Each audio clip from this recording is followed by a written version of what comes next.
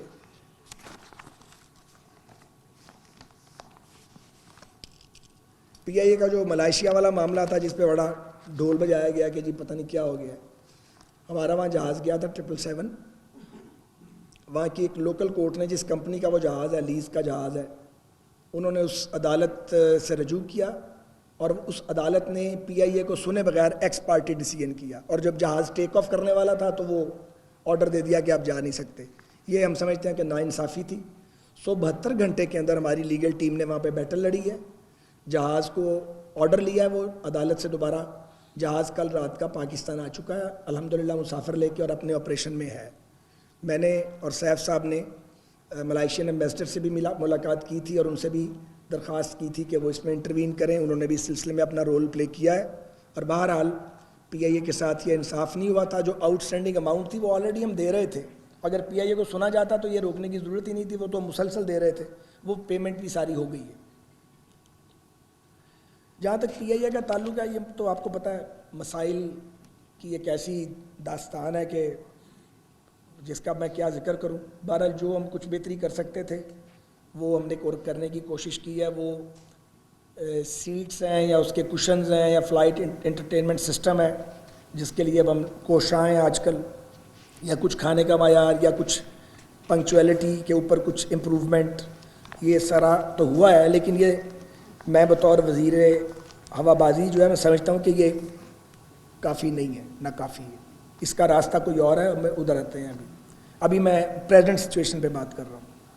حج operation ہم پوری اپنی توانائی اس پہ لگی ہوئی ہے الحمدللہ. پی آئی اے کی 65,000 حجاج کو انشاءاللہ تعالیٰ پہنچائیں گے اور پھر واپس لے کے آئیں گے.